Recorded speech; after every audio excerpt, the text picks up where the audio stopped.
जय हिंद बच्चों, आप सभी का महामना इंस्टीट्यूट में एक बार फिर से स्वागत है।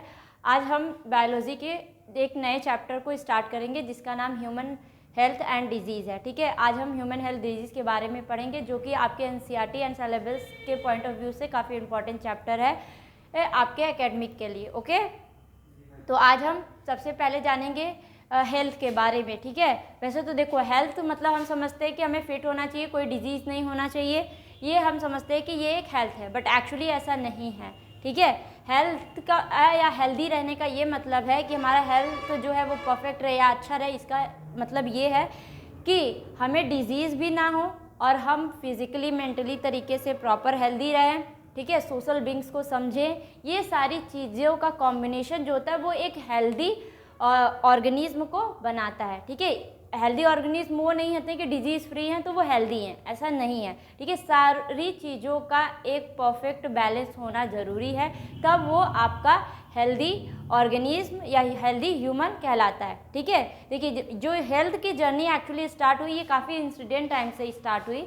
देखिए बात करते हैं ईयरली डिफिनीशन ऑफ हेल्थ की, यानी कि जब काफ़ी समय पहले की बात करते हैं, शुरू के समय, तो ये आपके एक साइंटिस्ट थे जिनका नाम हिप्पोक्रेट्स था, जिन्हें हम फादर ऑफ वेस्टर्न मेडिसिन के बारे के नाम से जानते हैं। यानी कि जो वेस्टर्न के एक साइंटिस्ट थे जिनको हम फादर ऑफ मेडिसिन कहते हैं, यानी कि सबसे पहले जिन्होंने मेडिसिन का इन्वेंशन किया था। ठीक है, तो वो कौन थे? आपके हिप्पोक्रेट्स। और इन्होंने ही सबसे पहले इस मेडिसिन के जरिए हेल्थ के बारे में बताया था कि एक्चुअली व्हाट इज़ हेल्थ। ठीक है, फिर उसके बाद उन्होंने बताया कि हेल्थ क्या है, जो कि हमारे 4 ह्यूमरस से मिलके बने हैं, जो कि पूरे आपके बैलेंस किए जाए। ये 4 ह्यूमरस क्या हैं?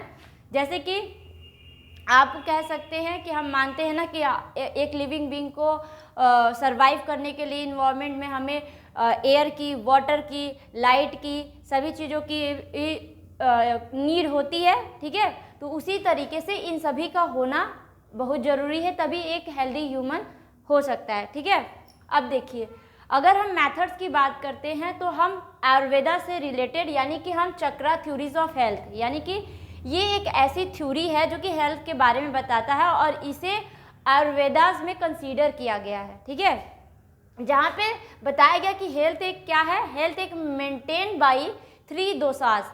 हेल्थ को 3 दोसास में मेंटेन किया, मतलब माना गया कि 3 ऐसी चीज़ें जो पूरे हेल्थ को परफेक्ट या बैलेंस करके रखती हैं। वो 3 चीज़ें क्या हैं? आपका बाइल, फेलिगम एंड विंड।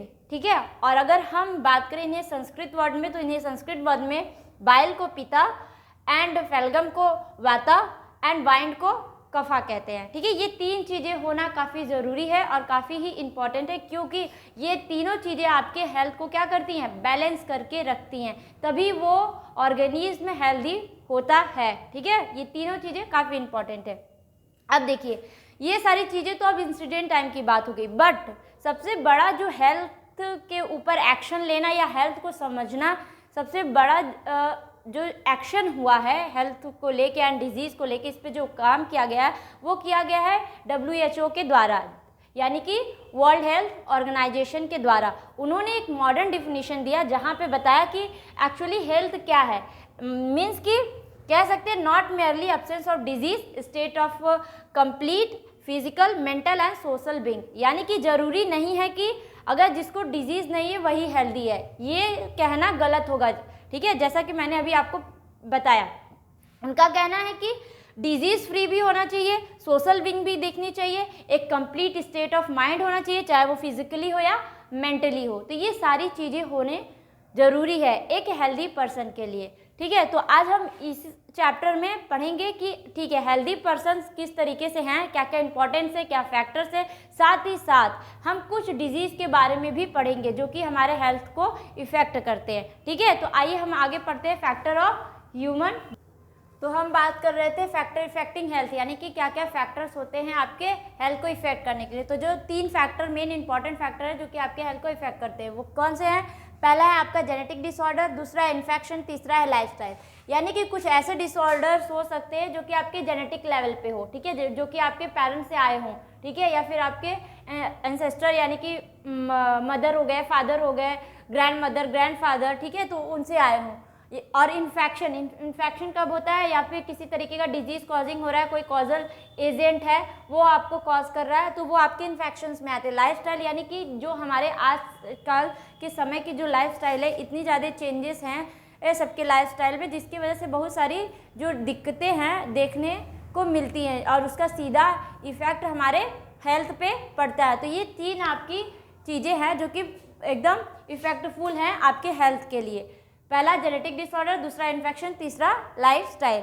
अब हम बात करते हैं requisite for the good health, यानी कि एक अच्छे हेल्थ के लिए हमें क्या क्या चीज़ों की ज़रूरत हो सकती है, या फिर हमें अपने आप को फिट रखना है तो हमें किन किन चीज़ों का ध्यान रखना चाहिए। ठीक है, तो पहला बात करते हैं हाइजेनिक एंड बैलेंस्ड डाइट, यानी कि आप कह सकते हैं कि हाइजीनिक होना चाहिए और डाइट को अपने बैलेंस करके चलना चाहिए। क्या खाना है हमें, क्या नहीं खाना है, किस तरीके से अपने हेल्थ को रखना है, किस तरीके से नहीं रखना है, ये सारी चीज़ों का आपको ध्यान रहना चाहिए। दूसरा है क्लीन ड्रिंकिंग वाटर, यानी कि हमें स्वच्छ पानी यूज़ करना चाहिए, हमें क्लीन वाटर पीना चाहिए। ठीक है, होता है ना अभी ORS वगैरह ये सारी चीज़ें लग रही, क्यों, ताकि हमें एक क्लीन वाटर मिले जो कि हमारे हेल्थ के लिए अच्छा हो। ठीक है, तीसरा है आपका पर्सनल एंड कम्युनिटी हाइजीन, अपने पर्सनल हाइजीन का भी ध्यान रखें और साथ ही साथ जो आप अपने जिस कम्युनिटी में रह रहे हैं वहाँ भी आप हाइजीन का ख्याल रखें।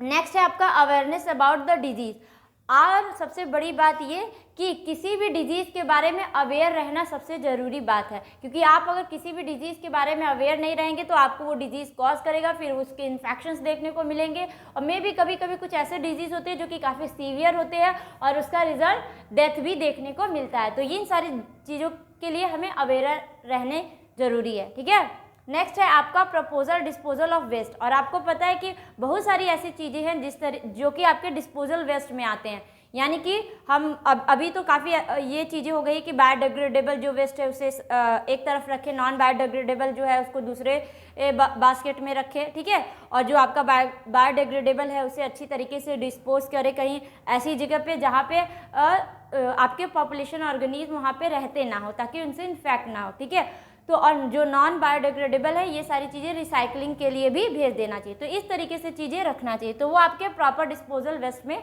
आते हैं कि किस तरीके से हम वेस्ट को डिस्पोजल कर सकते हैं ताकि उनसे क्या ना हो, बीमारियां ना फैले, डिजीज़ ना आए। ठीक है, और नेक्स्ट है आपका control of vector. Control of vector कहने का मतलब कि जब आप जानते हैं कि इन्वायरमेंट में किसी भी प्रकार का कोई भी वेस्ट नहीं देखने को मिलेगा तो वेक्टर्स भी उस तरीके से काम नहीं करेंगे, बट अगर इधर उधर आपके वेस्टेज पड़े रहेंगे तो उस पर वेक्टर्स लाइक आपके फ्लाइज वगैरह हो गए, मॉस्किटोज हो गए, ठीक है, इंसेक्ट्स हो गए, तो ये सब क्या करेंगे, ये सब इन सबको क्या करेंगे, फैलाएंगे। ठीक है, बीमारियां ये सब फैलाएंगे, तो वो ऐसा बीमारी ना लेके आए, तो हमें वेस्ट को काफ़ी अच्छी तरीके से क्या करना पड़ता है, डिस्पोज करना रहता है। ठीक है, जिसकी वजह से हम वेक्टर को भी कंट्रोल करके रख सके। देखते हैं ना कई सारे केमिकल्स स्प्रे कराए जाते हैं जिसकी वजह से डेंगूज वगैरह ना हो, मॉस्किटो वगैरह किल हो जाए, ये सारी चीज़ें काफ़ी अच्छे तरीके से हो रही है पूरे सिटीज़ में, देखा जा रहा है ना। तो ये आपके क्या है, ये आपके रिक्विसाइट्स है कि एक गुड हेल्थ को या गुड लाइफ स्टाइल को हम किस तरीके से रखें जिसकी वजह से हमें डिजीज़ ना हो।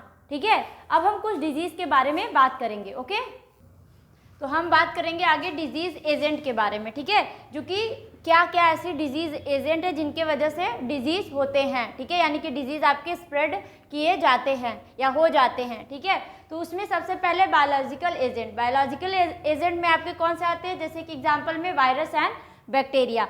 ये ऐसे एजेंट है जो कि आपके डिजीज़ क्या करते हैं, स्प्रेड करने में हेल्प करते हैं। ठीक है, बहुत सारे वायरसेस आप जानते हैं, जैसे कि एक बहुत अच्छा एग्जाम्पल दिया तो अभी हम कुछ समय पहले ही एक बहुत बड़े पैंडेमिक से गुजर के आ रहे जो जिसका सबसे बड़ा कारण कौन था, वायरस, जिसे हम कोविड के नाम से जानते हैं जिस डिजीज़ को, तो वो किसके थ्रू देखा गया, वो वायरस के थ्रू देखा गया। ठीक है, नेक्स्ट है आपका न्यूट्रिएंट एजेंट। न्यूट्रिएंट एजेंट की अगर बात करते हैं तो जिसमें कि आपके कार्बोहाइड्रेट हो गए, प्रोटीन हो गए, फैट्स हो गए एंड विटामिन, ये ऐसे न्यूट्रिएंट्स एजेंट है जिनके वजह से क्या होता है, डिजीज़ देखने को मिलता है। आप सुने हैं ना कि किसी का कभी कभी किसी को विटामिन सी की कमी हो गई, विटामिन ई की कमी हो गई। ठीक है, और कभी किसी को प्रोटीन की कमी हो गई, तो ये सारे क्या है डिजीज़, जैसे कि विटामिन की कमी से आपकी स्कर्वीज वगैरह हो गए जिनके वजह से डिजीज़, ये सारे क्या है आपके डिजीज़ है जिनके वजह से क्या किया जाता है कि न्यूट्रिएंट भी एक बड़ा रोल प्ले करता है ह्यूमन बॉडी में।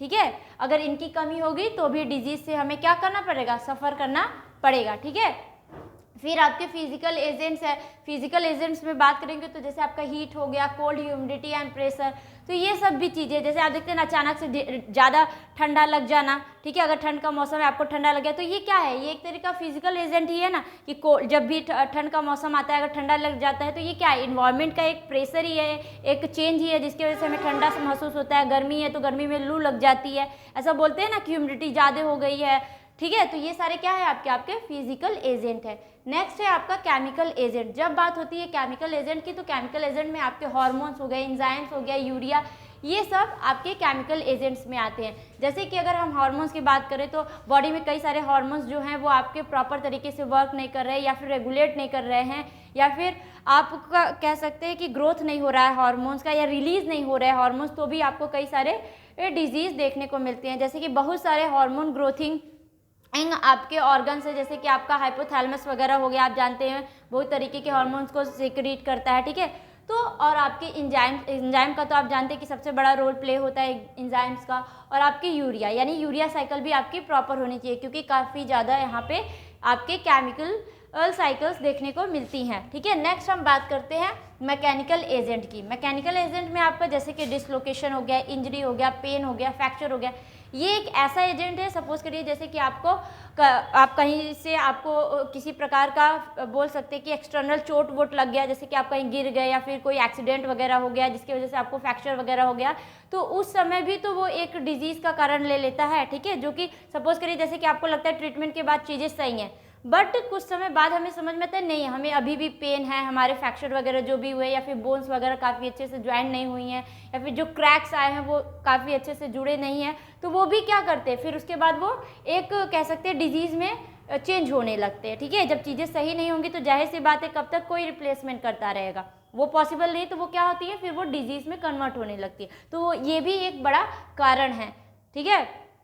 नेक्स्ट है आपका deficiency and excess of substance, यानी कि डिफिशियंसी यानी कि बहुत सारी कमियां, जैसे कि अभी बता रहे थे ना डिफिशियंसी में आपका जैसे प्रोटीन की कमी हो गई, विटामिन की कमी हो गई, ठीक है, या फिर ये भी कह सकते हैं डिफिशियंसी में कि अगर कोई जेनेटिक स्तर पे किसी चीज़ का कह सकते हैं जेनेटिक स्तर पे इस तरीके से, जैसे कि हमें पता है कि हमारी बॉडी दो तरीके के सेलों से मिलकर बनती है, सोमैटिक एंड जर्म सेल, ठीक है, ये दो चीज़ों से मिलकर बनती है। अगर सपोज करिए सोमैटिक सेल्स जिस क्रोमोसोम पे वर्क कर रही है वो प्रॉपर तरीके से वर्क ना करे तो हमारे स्किन के कलर्स यानी कि पिगमेंटेशंस वगैरह चेंज हो सकते हैं, कई सारे स्किन के डिजीज़ देखने को मिल सकते हैं। और अगर हम जर्म सेल की बात करते हैं तो जर्म सेल में सपोज करिए जैसे कि आपके गैमेट्स वगैरह का प्रॉपर तरीके से फॉर्मेशन ना हो पाए, उसकी वजह से कई सारे डिफिशियंसी देखने को मिल सकती हैं। लाइक एग्जाम्पल में किलन फिल्टर सिंड्रोम हो गया, डाउन सिंड्रोम हो गया, पटाउ सिंड्रोम हो गया, की चाटो सिंड्रोम हो गया, तो ये सारे सभी आपके किस में आते हैं, डिफिशियंसीज में आते हैं। तो ये सारे जो हैं आपके ये क्या है, डिजीज़ के एजेंट है, कि क्या क्या ऐसे एजेंट्स हैं जिसके कारण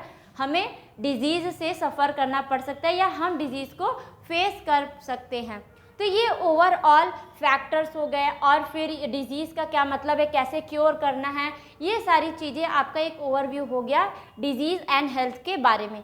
अब हम पढ़ेंगे आगे, जो पढ़ना है हमें वो पढ़ना है टाइप्स ऑफ डिजीज़ के बारे में। तो हम टाइप ऑफ डिजीज़ को नेक्स्ट वीडियो में कवर करेंगे। आज के लिए इतना ही। आप सभी का धन्यवाद। अगर वीडियो आप सभी को पसंद आए तो लाइक करें एंड चैनल को सब्सक्राइब करें और सभी वीडियोस को सभी के साथ शेयर करें। धन्यवाद।